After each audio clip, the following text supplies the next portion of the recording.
Om Shanti. Communicable disease के अंतर्गत आज हम टाइफाइड फीवर के विषय में चर्चा करेंगे।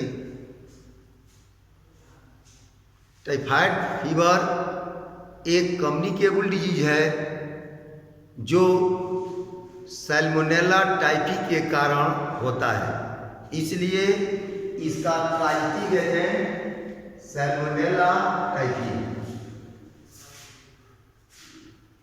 इंटेरिक फीवर में टाइफाइड फीवर तथा टाइफाइड फीवर दोनों आते हैं।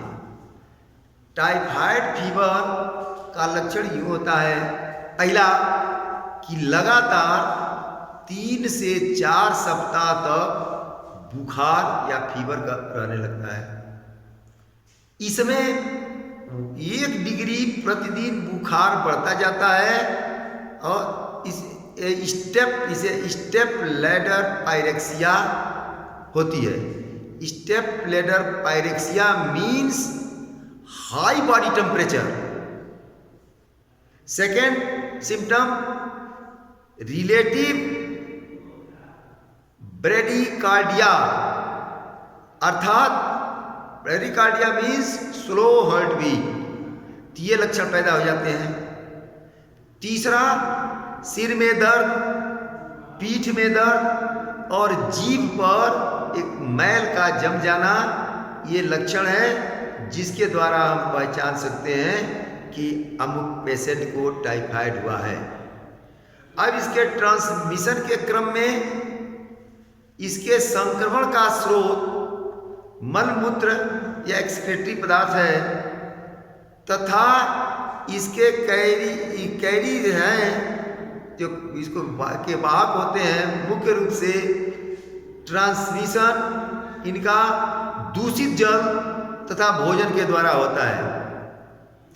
इसके अतिरिक्त अंगुलियों तथा मक्खियों द्वारा भी इसका ट्रांसमिशन होता है।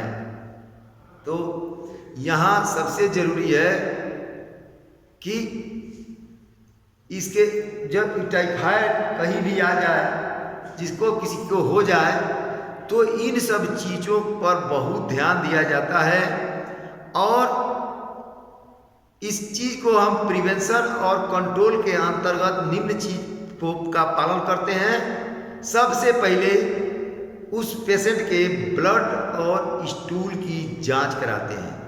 ब्लड और स्टूल की जांच कराने से पता लग जाता है। ब्लड जांच से वो सैल्मोनेला टाइफी का पता लग जाएगा। तो दूसरा काम नोटिफिकेशन टू हेल्थ अथॉरिटी, स्वास्थ्य चाहे वो PSC हो, CSC हो, जो कोई भी नज़दीक का स्वास्थ्य केंद्र है वहाँ उसको नोटिस कर देते हैं, सूचना दे देते हैं। तीसरा isolation the patient to prevent spread of infection. Infection को फैलने से रोकने के लिए उस पेशेंट को आइसोलेट कर देते हैं। अगला पॉइंट, जब किसी कोई पेशेंट इससे संक्रमित हो गया है तो उसको एंटीबायोटिक देना चाहिए।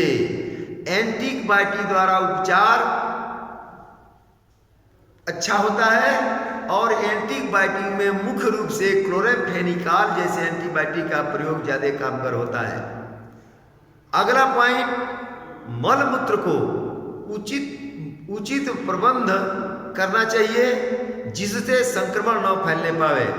उसको डिस्पोजल सुरक्षित रूप से करना चाहिए। और अगला पॉइंट है, कैरियर का पता लगा करके उसका उपचार करना चाहिए। अगला पॉइंट, सुरक्षित जल और भोजन का प्रयोग करना चाहिए ताकि संक्रमण से बचा जा सके। लास्ट पॉइंट, प्रतिरक्षण के लिए टैब वैक्सीन का प्रयोग करना चाहिए। TAB vaccine, TAB। TAB vaccine क्या चीज है? TAB vaccine typhoid, paratyphoid A and B vaccine. इसका full form typhoid, paratyphoid A and B vaccine होता है। इट कंटेन ये suspension of killed typhoid and paratyphoid A and B bacilli. इसमें paratyphoid A और B bacilli होते हैं, तो इसलिए इसके द्वारा हम प्रतिरक्षण कराते हैं, अर्थात इसका टीका लगवा देते हैं इसके द्वारा, जिससे हम बीमारी को प्रिवेंट कर सकते हैं।